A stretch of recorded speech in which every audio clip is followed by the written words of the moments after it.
Bonjour, bienvenue sur les podcasts des Liens Dorés. Je suis Aurélie, coach équestre spécialisée dans la gestion du stress, la résolution de problèmes entre humains et chevaux et la remise en confiance du cavalier, du cheval ou du couple homme-cheval. Je m'aide de la technique équestre, du shiatsu et d'outils cognitivo-comportementaux pour accompagner les duos qui font appel à moi. Si jamais tu veux en savoir plus, n'hésite pas à aller visiter mon site lesliensdorés.fr.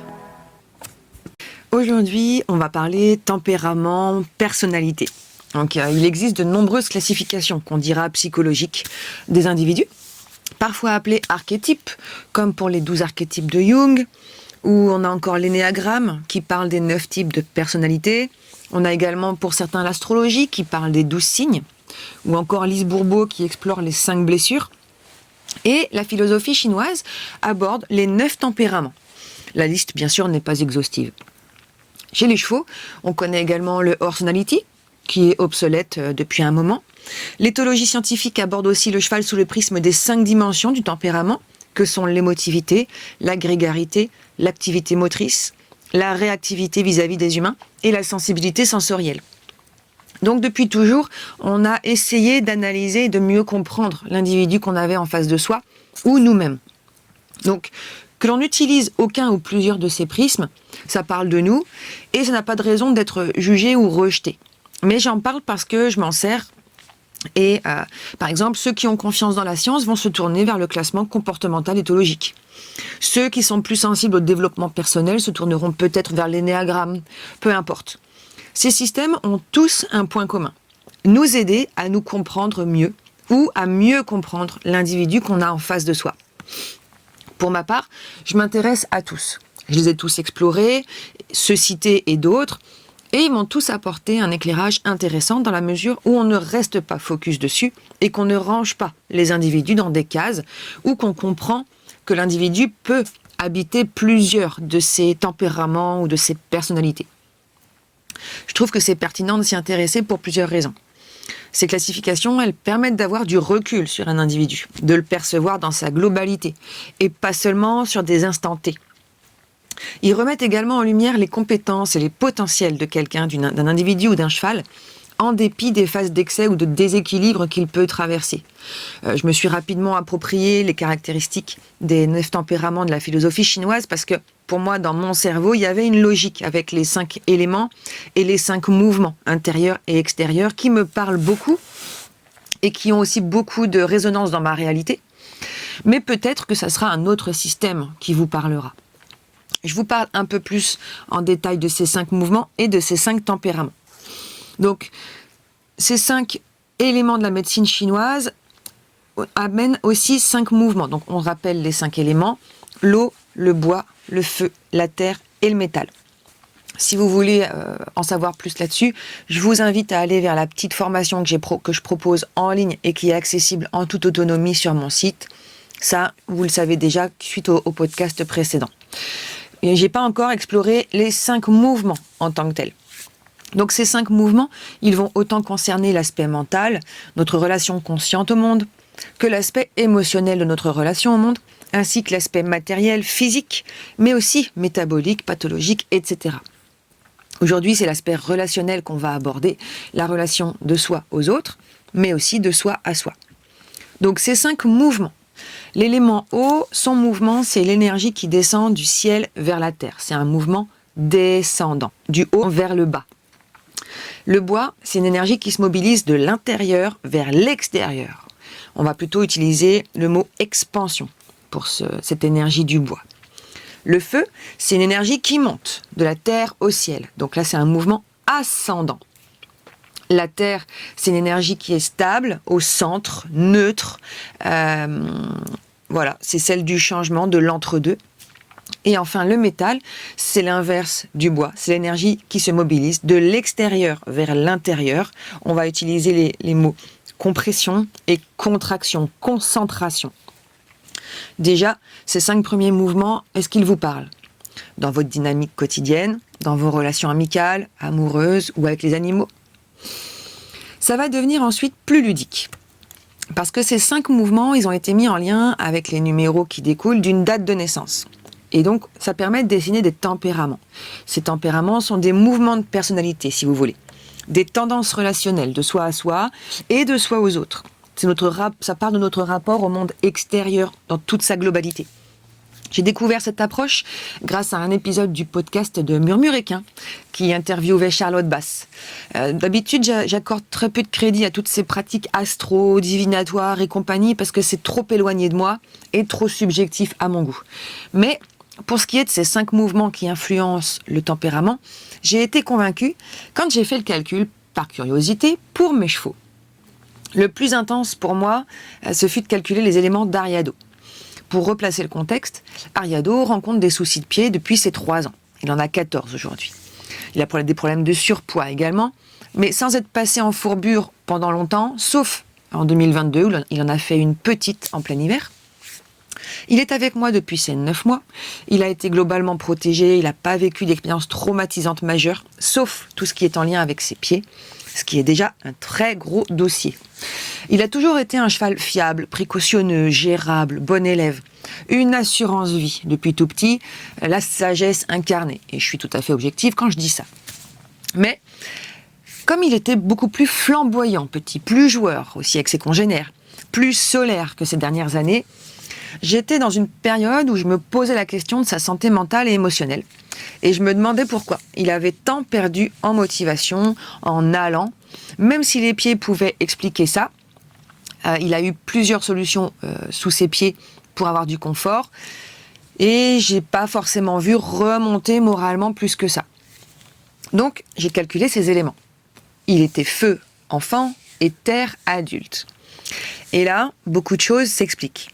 Le tempérament feu, c'est une énergie haute, réactive, toujours prête, curieuse, très proche de l'homme, dynamique, expressif.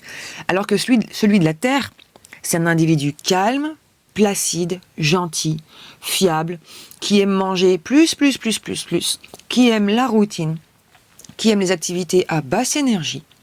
Donc le tempérament terre est plus souvent en énergie basse, stable, ni trop, ni pas assez.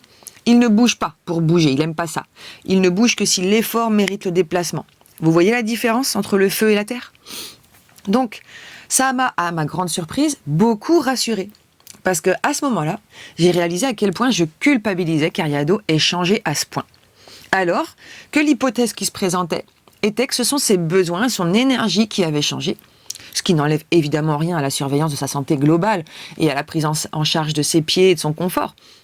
Mais non seulement il n'avait pas perdu en motivation à vivre, il n'était pas assommé par une déprime éventuelle, il s'écoutait plus qu'avant. Il avait moins besoin de mouvements, et surtout plus de mouvements confortables, et je comprenais encore mieux pourquoi le R+, le galvanisait autant, et le rendait si curieux, créatif, motivé et pertinent, parce qu'en plus c'est un cheval qui est beaucoup dans la réflexion, qui aime chercher.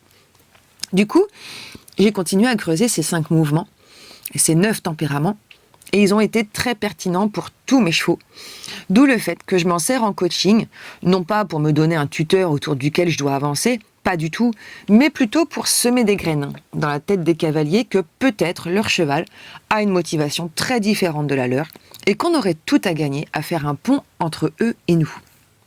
Par exemple, l'individu feu, il est motivé par la curiosité, le contact, les liens, le relationnel, vraiment, l'affection, l'attention et le jeu. C'est un danseur un peu. L'individu terre, il est motivé par la réflexion. Il a besoin de faire les choses avec du sens. Il ne se déplace pas pour rien. Il est motivé par la nourriture, par la routine, par la prévisibilité. Il n'a pas envie de faire plaisir à l'autre. Il a besoin juste d'une profonde motivation intrinsèque. L'individu haut, il est plutôt motivé par une liberté de mouvement, par le changement et par une relation privilégiée à un humain. C'est pas le cheval de club, il va pas s'épanouir en cheval de club ou avec plusieurs demi-pensions. L'individu métal, je parle du cheval du coup, est motivé par une communication très fine, il se rend aisément disponible, c'est le premier de la classe, sauf si on manque de politesse avec son espace personnel, si on est lourd, il apprécie aussi la prévisibilité et faire ce qu'il maîtrise. Donc, le cheval bois est motivé plutôt par la nouveauté, l'exploration, le mouvement permanent, les prises de décision. Donc, plus il est en liberté, mieux il se porte. Mais c'est autant physique que mental. Et la spontanéité. Le cheval bois, typiquement, tous ceux que j'ai rencontrés, Dès qu'ils perçoivent une limite ou une contrainte, leur réflexe, quelle que soit leur éducation, c'est d'aller contre, parce qu'ils ont décidé autre chose. Donc on pourrait rapidement se dire, oui, mais tous les chevaux aiment les friandises, par exemple. Bah oui et non. Il y a des chevaux pour qui ça n'est pas du tout un moteur. C'est un bonus peut-être, parfois, et encore. Certains chevaux sont difficiles gustativement, d'autres vont être motivés par le mouvement, ils ont de l'énergie, ou ils évacuent le stress ou toute émotion par du mouvement ample, par exemple. Et c'est loin d'être le cas de tous les chevaux, malgré leur nature fuyante en tant que cheval.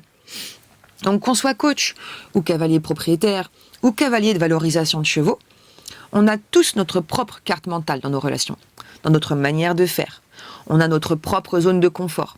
Et le fait de côtoyer de nombreux chevaux parmi les siens ou dans la clientèle nous pousse quand même à développer des compétences qui nous aident à nous adapter. Même si on connaît aussi tous des cavaliers ou des pros qui ont une manière de faire et qui l'appliquent à tous leurs élèves. On peut aussi rechercher ça d'ailleurs. Pour ma part, j'ai compris depuis un moment que j'avais une forme de rigidité qui ne convenait pas à tout le monde. Mon côté métal, mais pas que. Et mes chevaux me l'ont bien appris. Pour tout vous dire, j'ai tous les éléments dans ma famille animale. Ceux qui me mettent le plus en difficulté, ce sont les terres. Mais ça, c'est un autre sujet sur lequel je ne m'étendrai pas ici. Et apprendre à comprendre le tempéramentaire, comme tous les autres d'ailleurs, m'a aidé autant qu'à aider tous ces chevaux et leurs cavaliers à mieux me mettre à leur service en intégrant leur carte du monde, leurs besoins, leurs motivations. Évidemment, j'ai pas attendu de connaître ces 9 tempéraments, tu t'en doutes, pour m'adapter, mais pour aller plus loin et plus vite aussi. Parce qu'en commençant par déterminer ces mouvements internes au cheval face à moi, j'ai moins tourné autour du pot aussi pour leur proposer des mises en relation, des mises en mouvement, développer leur motivation. Et évidemment, ils ne valident pas non plus toutes les cases à chaque fois, parce qu'ils sont inexorablement uniques. Mais aussi pour le gardien et le cavalier du cheval, ça met de la clarté dans les réactions du cheval et dans ses besoins. Du coup, il devient plus simple d'y répondre et de développer l'équilibre et l'harmonie. C'est l'une des bases de la relation avec la confiance et la communication. L'écoute et le respect de l'individualité de l'autre sont une base essentielle. Si tu m'écoutes, si pour toi la relation au cheval est importante, ça, tu le sais et tu le veux aussi.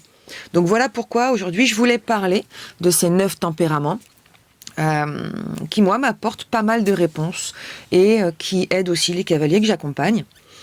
Voilà, si tu as des questions, n'hésite pas à les poser sur le site, sur Instagram ou sur Facebook.